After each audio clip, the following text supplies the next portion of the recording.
All right, I wanted to do a video follow-up to my video on where are all the Christian men. How do we engage the culture, and where does the Great Commission end and politics begin? So how do Christians engage the culture? And I've been studying this and thinking about this, praying about it for months, because I know this is kind of a nuanced thing, and it's not something I just want to jump in with both feet, because it's something that can be very emotional, and I think very easily can be, you can run down the wrong path.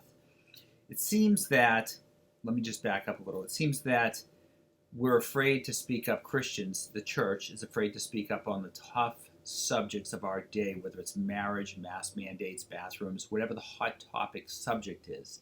It seems that Christians the church has been pretty quiet, and they just want to go along to get along and don't want to speak up on it. And because of that, the church has lost its voice in our culture. And because of that, we no longer have a seat at the big boys table, at the adult table. The proof of that is when the lockdowns happened, the government just basically looked at the church and said, close down. And the church was like, okay, yes, sir. And the churches closed down, didn't have a seat at the table, didn't have a voice, didn't do anything, and most of them just shut down while the liquor stores, the strip clubs, the casinos all stayed open for the most part. Hearing, when it comes to engaging the culture as far as being a Christian, God's sovereign, we're not of this world, we're just passing through. All these things are true. All these things are true. However, the Bible says faith without works is dead. And works is a verb. It's more than just words. And it's things like, and again, faith without works is dead. This is not a salvation thing. This is after salvation. Salvation, you have faith and believe in Jesus Christ. That's all you need for salvation. But works comes in your Christian walk. I just want to get that over with.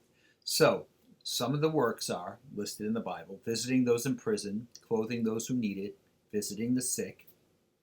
It also talks about helping the weak, the poor, bearing one another's burdens, and just plain old doing good. So let's look at history quickly and talk about people, Christians, that engaged the culture in their time. And if they didn't do it, what would the world be like today had they not done it? William Wilberforce engaged Parliament over the absolute sin of slavery. Spent his entire career doing it, and took his entire career to do it before they abolished slavery in England. We had Lovejoy in American history, who was a printer, and the pro-slavery people kept breaking into his printing press and literally throwing his printing presses into the river because they didn't like his abolitionist papers he was printing. And then recently, in the 60s, we had MLK, who was doing nonviolent protests and marches and speeches standing up to segregation.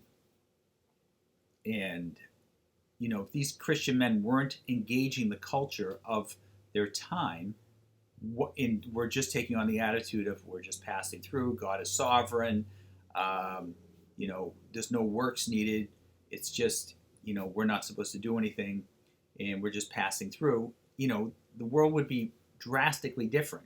And again, once you're saved, you should be having some fruit, we should be having some works. We're called to be salt and light. We are called to be truth tellers. We need to speak up for those who cannot speak. Over and over again, the Bible tells us to look out for the fatherless. Now, the great sin of our generation is abortion. And to me, the very definition of the fatherless is the abandoned baby about to be slaughtered in its mother's womb. I mean, there's so many pro-life passages in the Bible. It's absurd that anyone who claims to be a follower of Christ could be pro-abortion. But that's another topic for another time. However, the conclusions I'm coming to are when engaging the culture, and again, people get so worked up, it's emotion, a lot of emotion into it, we must remember to speak the truth in love. We must not hate our enemy, but we must pray for them. We can be angry, but do not sin. That's a tough one. keep speaking. So this is putting where the rubber meets the road. Some things that I think we can keep doing. Keep speaking up at school meetings. Keep pushing back about unconstitutional mandates. Keep challenging the science falsely so-called with real science. Arm yourself with truth and understand that this is a spiritual war we're engaging with, and the place we need to start first and foremost is on our knees. At a minimum, we need to wake up as a church and stop preaching like it's 2005, 2006, and not even preach like it's 2021. We need to preach like it's Orwell's 1984. Every day evil gains ground. Think about, if you want a sense of urgency, think about our brothers and sisters suffering around the world in places like North Korea and China. Think about the 3,000 babies dying each day in abortion mills around this country. Every day there's a 9/11 in this country. Not just that, but pretty much every breath you take, there's a baby being aborted around the world. Interesting statistic I learned yesterday in church through a friend of mine who's a Gideon. He was saying every breath you take, pretty much a Bible is being handed out as well around the world through places like the Gideons. Also, the great sin of our generation, abortion, murder, has progressed rapidly under the last 40 years. We had Roe v. Wade that started off, as something that was small only for emergencies, that has progressed to something that needs to be celebrated by everyone, to abortion on demand, to government now finances it, so now our tax dollars are going to pay for it, which is a true fact, to now we're selling baby parts online like it's an Amazon spreadsheet. And when this story came out from Project Veritas a year or two ago, there was a big uproar for about 3 days. And then everyone went back to sleep. That's on my generation.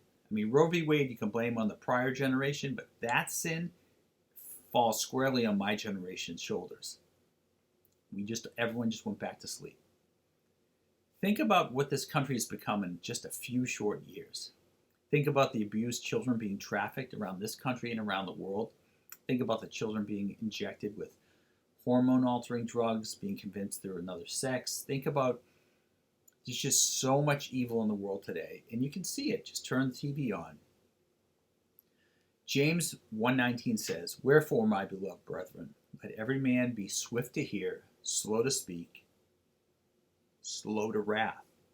For the wrath of man worketh not the righteousness of God." So, hopefully I upset you a little bit with some of those statistics. But again, be angry but do not sin. Swift to hear, slow to speak, slow to wrath. Speak the truth in love. Understand that yes, God is sovereign. You're not of this world. We're not of this world. We are just passing through. But while we're here, we must be salt and light. A light should not be hidden under a basket. We need to pray, pray, pray, but we also need to do something. Speak up for those who have no voice. James says, "Be ye doers of the word and not hearers only, deceiving your own selves. For if any be a hearer of the word and not a doer, he is like unto a man beholding his natural face in a glass mirror. For he beholdeth himself and goeth his way, and straightway forgetteth what manner of man he was." So we need to hear and be a doer. And again, that's not a salvation thing. This is a sanctification thing once you're saved. So I like the passage in Ezekiel 33 where it talks about the watchman, and you're tasked with warning people. And if you warn people, it's on them once you've warned them. But if you don't warn people, God may hold you accountable. I feel like I need to wake the church up. We need to re-engage. We need to, persecution, could very well ramp up under this administration. People need to wake up. We need to snap out of it. We need to re-engage the culture. We need to do it in a loving way, but we need to do it. We need to do something. We need to have some works. We're here for a brief time with a dash between two dates. You've probably heard that before. And at the end of the day, we all know God wins. Jesus is Lord. So, in my opinion, the Great Commission should seamlessly flow into politics culture, but should be backed with biblical passages. Always be ready to give a defense. Obviously, when you're interacting with people on a one-on-one, their salvation is first and foremost. We should be talking to them with that in mind, preaching Jesus, salvation. But while that's happening, there's a culture war going on as well. There are 3,000 babies dying every day.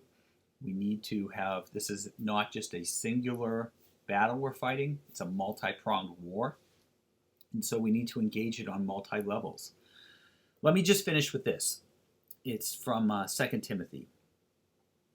And the servant of the Lord must not strive. It talks about when you're arguing with your enemies.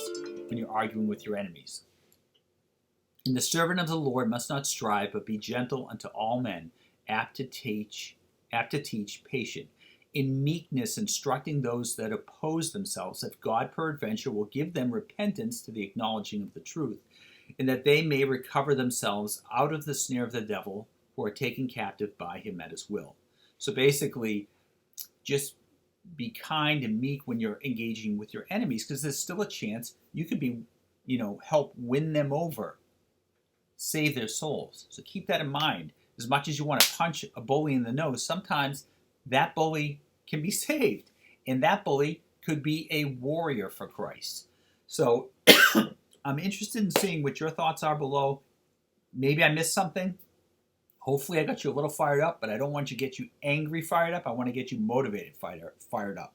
Hopefully that makes sense. All right. Thanks for watching.